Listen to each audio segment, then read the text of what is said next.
Si no estamos bien con Dios, si no permanecemos bien con Dios, jamás podremos hacer nuestras las palabras de David en el Salmo 23, confortará mi alma, me guiará por sendas de justicia por amor de su nombre. Muchos cristianos se alejan, se separan de Dios, pero esto no quiere necesariamente decir que están perdidos, sino que han perdido su comunión con Dios. Pero no están perdidos, porque hay un lazo espiritual muy especial entre usted y Dios, que no puede ser roto. Pero aunque es cierto que nuestra relación con Dios no puede ser rota, la comunión con Dios puede ser interrumpida, y el gozo íntimo puede ser perdido. La oración de David en el Salmo 51 ilustra perfectamente este punto. Vuélveme el gozo de tu salvación. David no perdió su salvación, pero sí perdió el gozo de su salvación, y quiso que ese gozo le sea restaurado. Y Dios le restauró, y por eso David pudo decir en el Salmo 23, confortará mi alma. Ahora, ¿cómo Dios nos restaura? Permítame compartir con usted 3 cosas maravillosas que he aprendido en el Salmo 23. Las he estudiado y meditado profundamente, y se han vuelto en mi experiencia personal. Primero, el ministerio del pastor. David se comparó a sí mismo como una oveja, por eso dijo, Jehová es mi pastor. En el Nuevo Testamento y el capítulo 10 de Juan encontramos que Jesús dijo, yo soy el buen pastor. Y Jesús, como el buen pastor, hace algo definitivo cuando sus ovejas se descarrían. De paso, le diré que hay 3 clases de ovejas. Las necias. ¿Conoce usted a alguien así? ¿No? Pues mírese en un espejo y verá a una oveja necia. Las ovejas necias quieren hacerlo todo a su manera. Por lo general pensamos que las ovejas como animalitos dóciles y fáciles de guiar, pero eso no es cierto. A veces las ovejas pueden ser muy necias. Quieren ir por donde ellas quieren ir. Por lo menos así lo dice el profeta Isaías. Todos nosotros nos descarriamos como ovejas, cada cual se apartó por su camino. ¿Queremos hacer? Pues lo que queremos hacer. Somos necios a la enésima potencia, y son las ovejas necias las que necesitan ser restauradas. Segundo, hay las ovejas descarriadas. Estas son las ovejas que involuntariamente se descarrían. Son las que descuidadamente se van por otro lado, y muchas veces caen en pozos de engaño, y se ven rodeadas de espinas y se separan de su pastor, van a lugares muy precarios y necesitan ser restauradas y traídas de regreso al redil. Y en tercer lugar, las ovejas enfermas, porque las ovejas pueden enfermarse. Hay muchos enemigos allá afuera en forma de enfermedades que pueden envenenar, o enredar, o herir a las ovejas. Y cuando se enferman, las ovejas necesitan ser curadas, sanadas, restauradas. Entonces es la responsabilidad del pastor el cuidar de sus ovejas. ¿Pero cómo lo hace? ¿Cómo el buen pastor restaura a una oveja necia? Si usted es como una oveja necia, ¿cómo puede ser restaurado? Bueno, el buen pastor tiene 3 instrumentos para hacerlo. Un báculo o cayado, una vara y una botella de aceite. Y él usa esas 3 cosas para restaurar a una oveja necia.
es el báculo o cayado?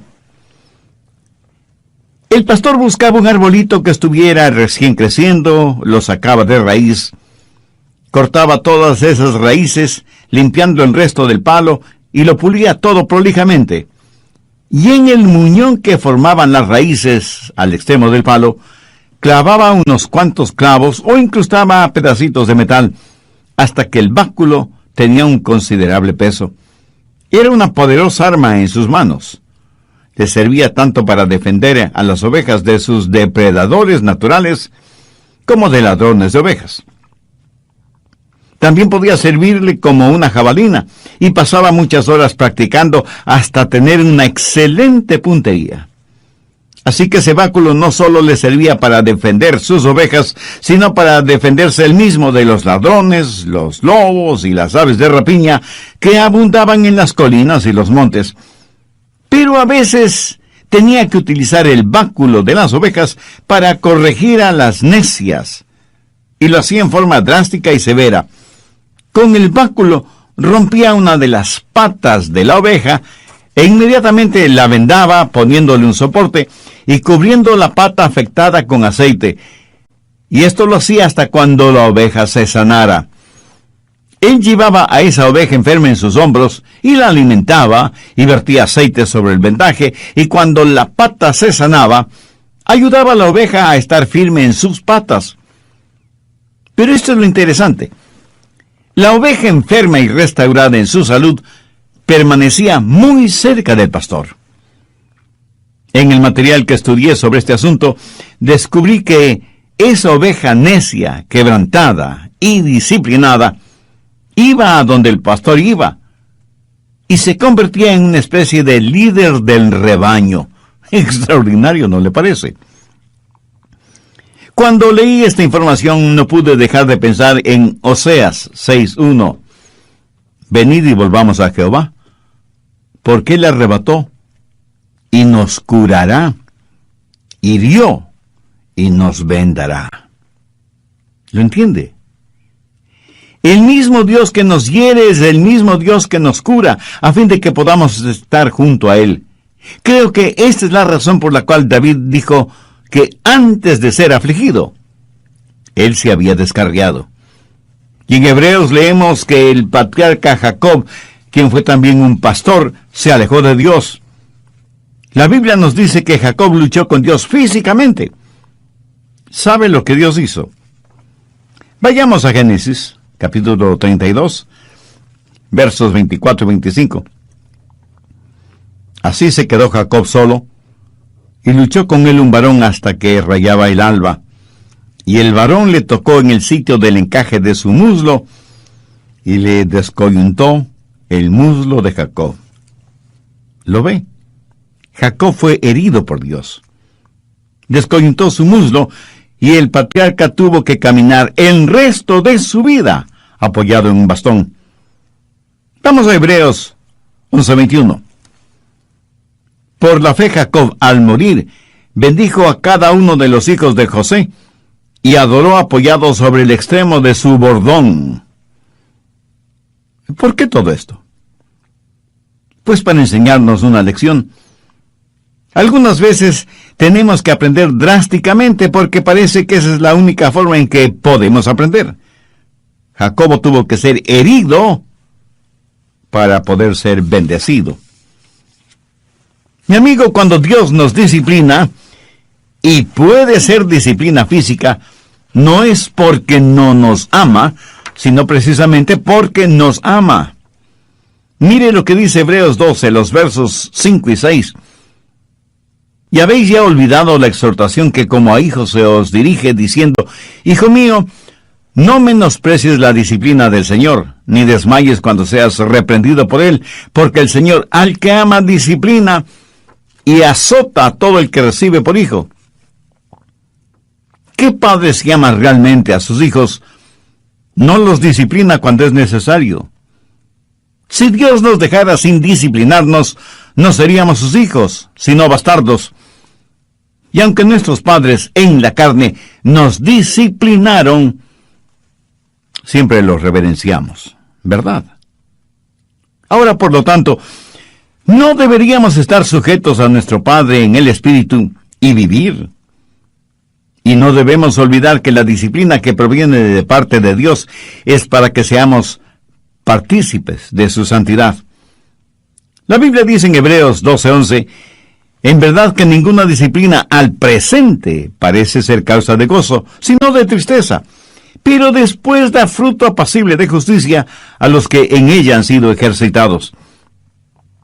Ahora, cuando esta disciplina le llega a usted, hay 3 cosas que usted puede hacer de acuerdo a lo que dice Hebreos 12:5. Hijo mío, no desprecies la disciplina del Señor.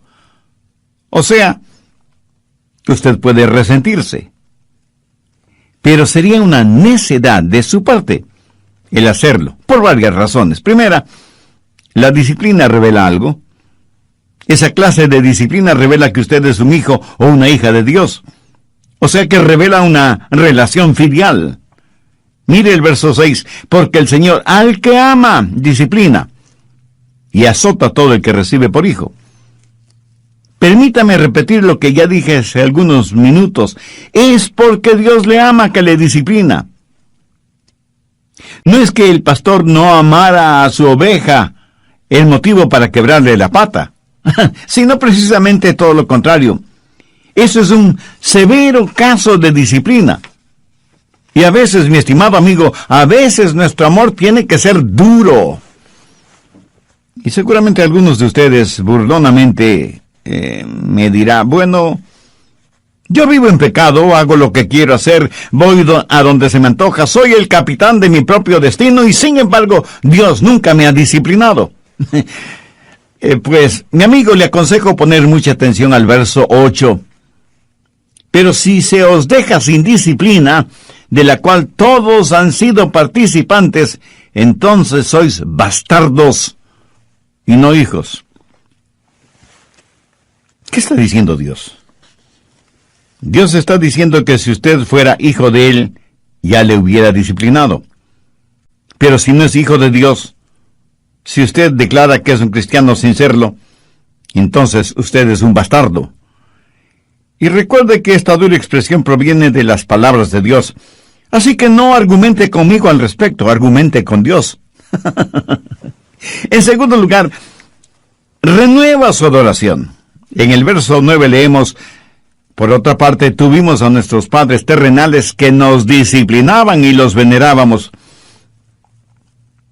¿Sabe que hombres maduros no tienen ningún problema contando cómo sus padres les disciplinaban?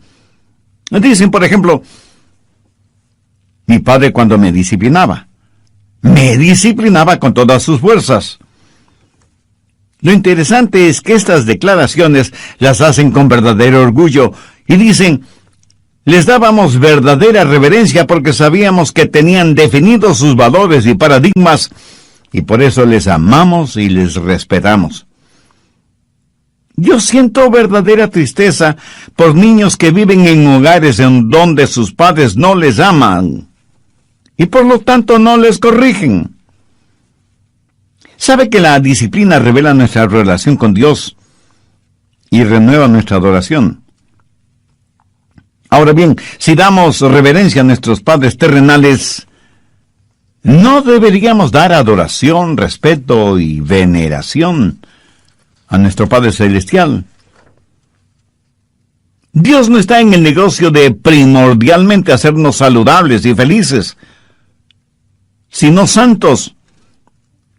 Dios no le salvó para sencillamente llevarle al cielo. Ese es un beneficio extra. Dios le salvó para hacerle santo como Él. ¿Y cómo lo hace? ¿Qué es lo que la disciplina hace para restaurar a una oveja? Revela su relación filial, renueva su adoración y restaura su comunión con Dios. ¿Le gustaba a usted el ser disciplinado, castigado por sus padres, especialmente por su papá? Cuando usted era niño y su padre le iba a castigar, corría usted hacia su papá y lleno de gozo le decía, «Oh, esto es estupendo, estoy feliz de que esto me suceda a mí. Mi papá me va a dar una buena paliza, pero me siento feliz, bendito sea Dios». Papá, tú eres maravilloso y sabio. Gracias por castigarme. No, ni usted ni yo actuamos de esa manera, ¿verdad? Porque no nos gusta ser disciplinados, castigados, aunque hayan existido razones válidas para esa disciplina. Personalmente, cuando mi padre me castigaba, me disciplinaba, le debo confesar que él no me parecía ni amoroso, ni sabio, ni maravilloso. Así que, en primer lugar, menospreciamos la disciplina. En segundo lugar, no nos desmayamos frente a la disciplina. Mire el verso 5 de Hebreos 12. Ni desmayes cuando eres reprendido por él. ¿Alguna vez ha visto a un hijo o a una hija fingir desmayo cuando ve que el castigo es inminente? Bueno, yo lo he visto varias veces. Dios ejercita disciplina y la gente renuncia a Dios. Tiran la toalla. Se convierten en trotamundos espirituales y eso es algo terrible.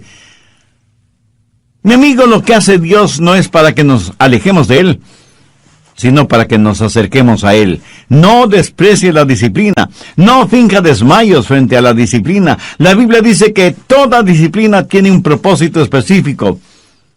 ¿Cómo maneja el pastor a una oveja necia? Con la vara de la disciplina.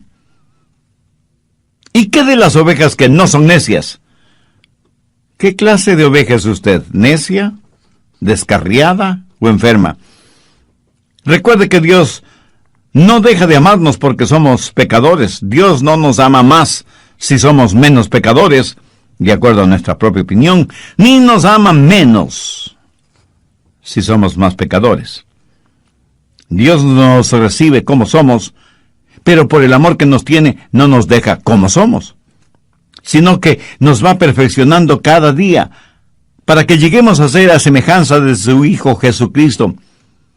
Esta esperanza también podrá ser suya, si tiene una relación personal con Dios, por medio de Jesús. Pudiera ser que usted sea una persona muy popular, carismática, muy importante e influyente en el nivel político, social y financiero. Desde el punto de vista del mundo, usted es un hombre de éxito. Pero, ¿qué piensa de usted, su esposa, sus hijos, sus amistades íntimas?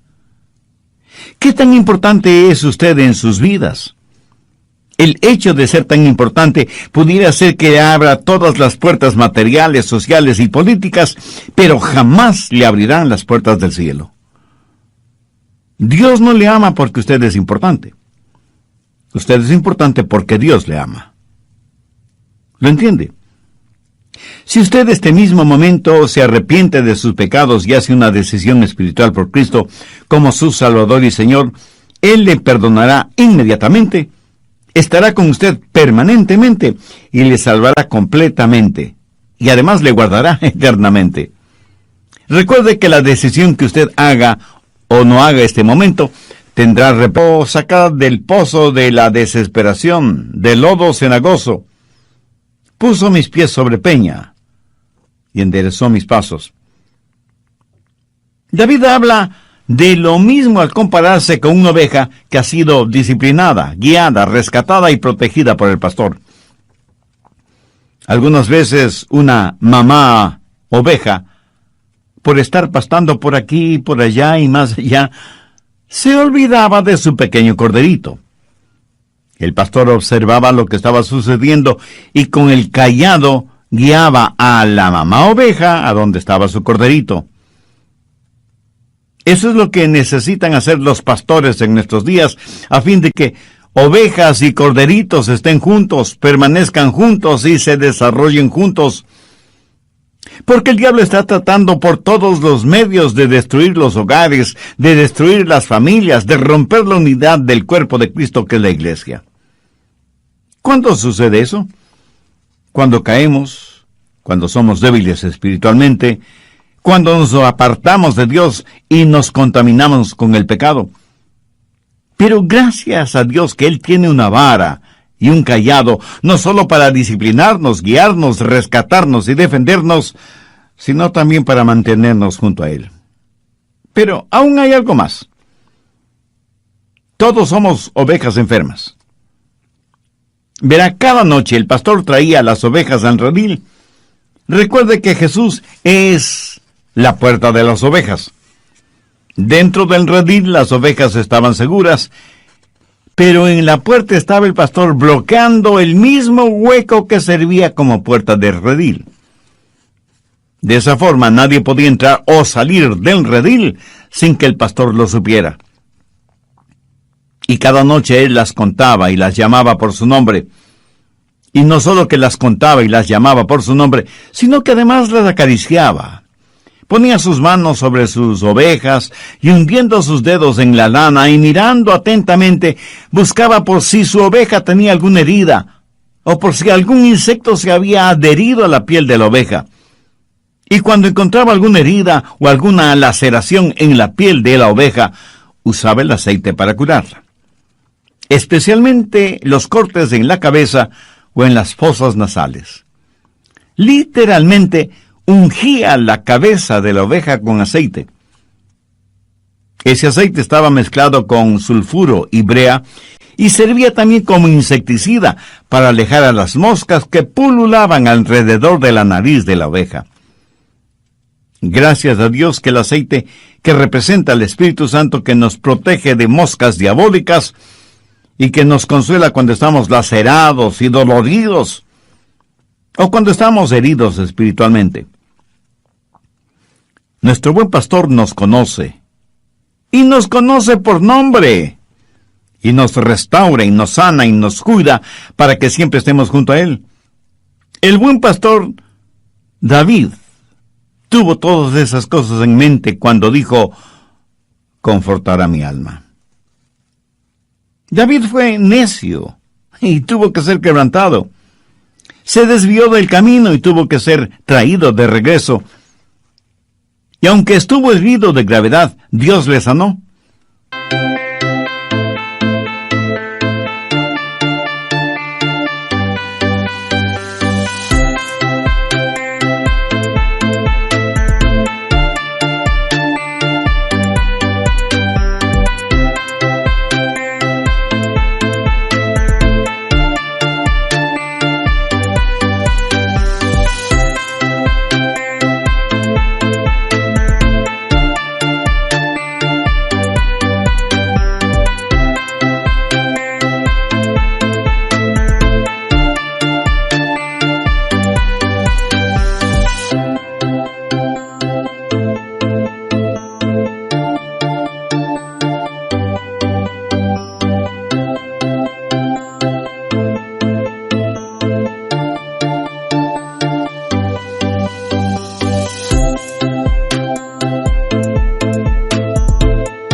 Le agradece a Dios usted cuando le disciplina, cuando le corrige.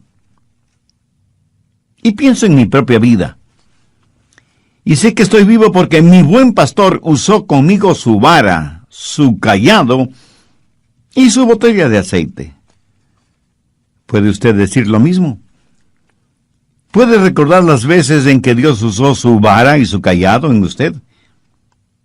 Yo sí me acuerdo. Pero Él no solo ha usado su vara y su cayado en mí, sino también su aceite curador, sanador, renovador. Yo doy gracias a Dios por su Hijo, mi buen pastor, el que conforta mi alma. En tercer lugar tenemos la maestría del pastor. El buen pastor no solo que restaura nuestra alma y nos guía por sendas de justicia, pero para restaurarnos Él tiene que tener dominio sobre nosotros. Y cuando tiene dominio sobre nosotros nos guiará, será nuestro maestro, nuestro mentor. ¿Sabe cuál es el triste problema para muchos seres humanos? Que están más interesados en ser restaurados físicamente que en ser sanados espiritualmente. Si es que usted no camina desde la restauración hasta la justificación, usted estará de regreso a los mismos viejos problemas. Muchos quieren caminar rectamente, pero no en el camino de la obediencia a Dios. Recuerde que a quien mucho se le ha perdonado, mucho debe amar. Debemos ser como la oveja con la pata quebrada que quiere estar junto a Jesús, porque Él es su maestro que quiere guiarle para que usted nunca se desvíe. Así que, ¿cuándo aprenderemos?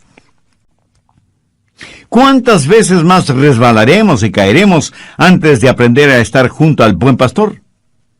Recuerde las palabras que Jesús mismo dijo. Él es el buen pastor, y sus ovejas conocen su voz y le siguen. Ahora escúcheme. 3 cosas son necesarias para seguir al buen pastor. Primero, tiene que estar obsesionado con el pastor. O sea, usted debe amar apasionadamente a Jesús.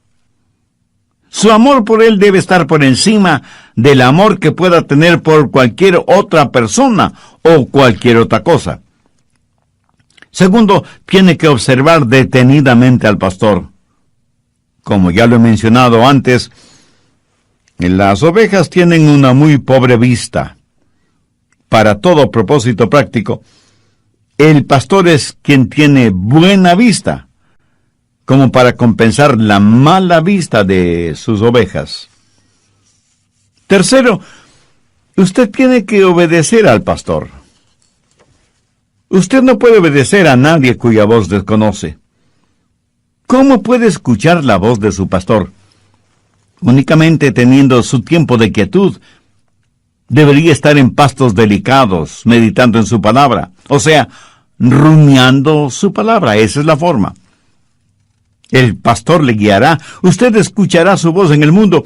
Jesús manifestó que sus palabras eran espíritu y vida, y que Él había venido para que podamos tener vida y vida en abundancia. Su pastor le guiará por sendas de justicia por amor de su nombre. Esa es la maestría del pastor. ¿Sabe qué es lo malo con muchos de nosotros?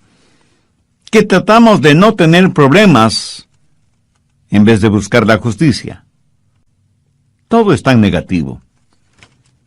Tuve un amigo, Mike Glenn, quien era jugador profesional del fútbol americano. Jugó por la Universidad de Auburn y luego profesionalmente jugó para los Delfines de Miami. Cuando él se graduó en Auburn, su entrenador le preguntó: Mike, ¿me ayudarías a reclutar a algunos candidatos? Mike le dijo que sí.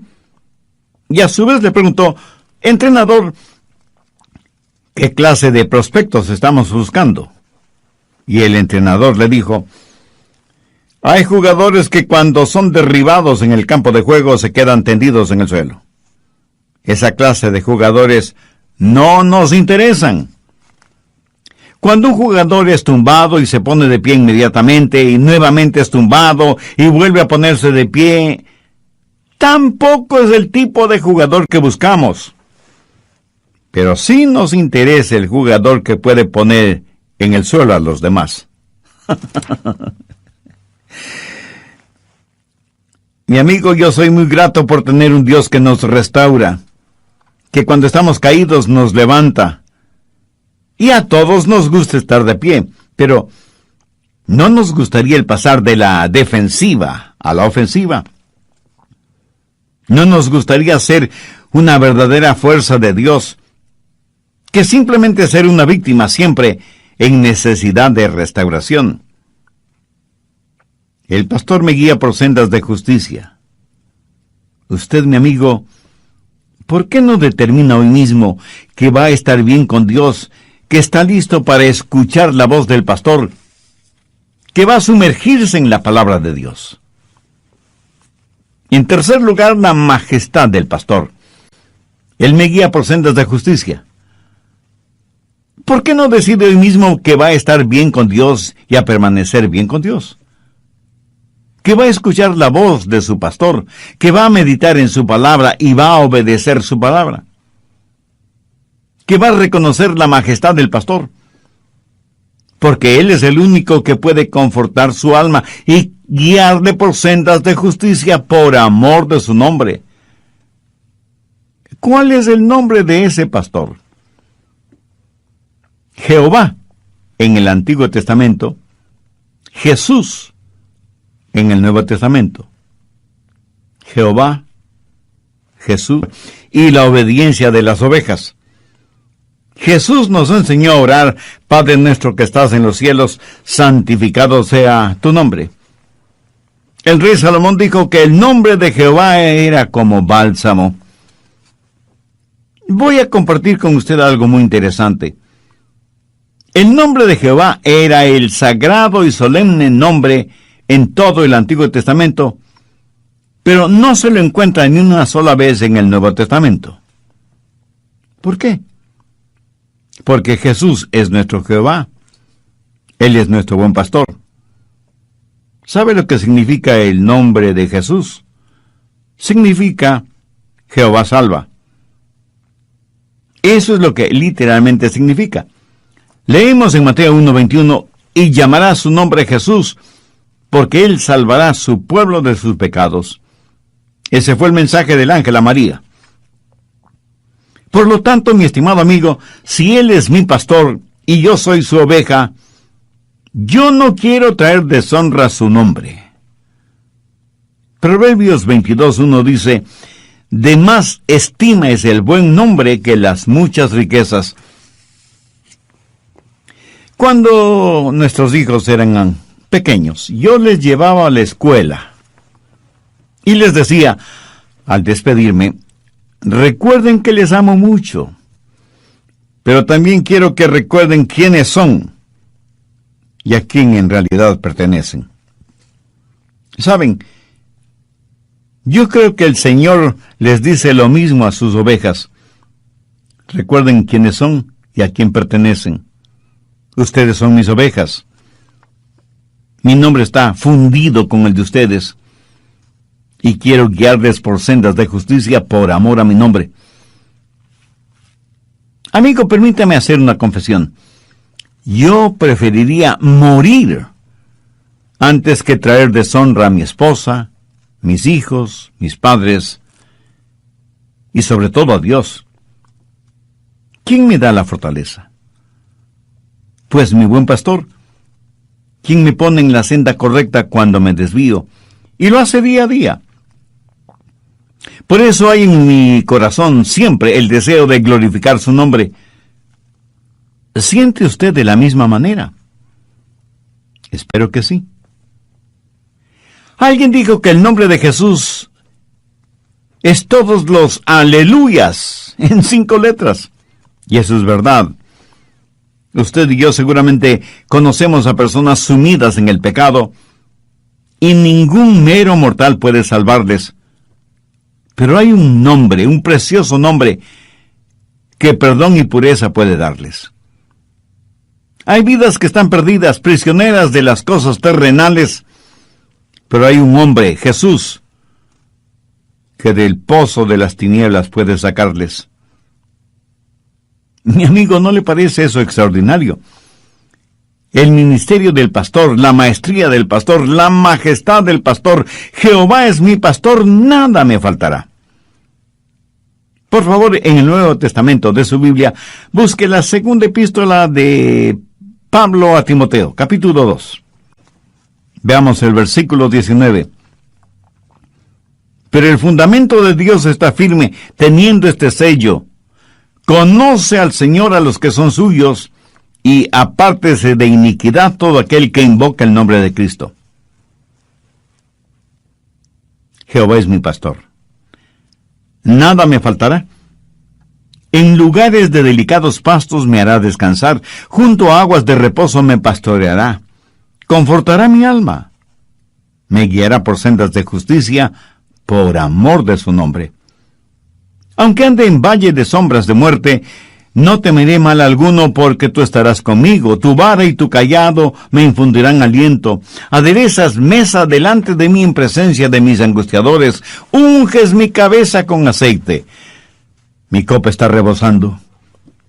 Ciertamente el bien y la misericordia me seguirán todos los días de mi vida, y en la casa de Jehová moraré por largos días. Mi amigo, mi amiga, ¿es Jehová su pastor? como una oveja tímida, indefensa, manchada y descarriada, ¿no quisiera sentir la amorosa y protectora mano del pastor sobre usted? Si usted aún no tiene una relación personal con Dios por medio del Señor Jesucristo, le invito a hacer esa decisión, la más importante decisión de su vida. Piense en lo siguiente. Si usted dice que no va a tomar ninguna decisión ahora, pues ya tomó una decisión, pero es una decisión en contra de Cristo. El evangelista Dr. Lucas cita unas inquietantes palabras de Cristo cuando dijo: el que no es conmigo, contra mí es, y el que conmigo no recoge, desparrama. Voy a decir una sencilla oración, y si usted así lo desea, repítala conmigo, pero dígala con fe, sinceramente, depositando toda su confianza en Jesús. No se sienta incómodo hablando con Dios. Aún silenciosamente podrá hablar con Él, porque Él conoce las intenciones y motivaciones de su corazón. Querido Dios, reconozco que he vivido en necedad espiritual por mucho tiempo, y quiero dejar de hacerlo.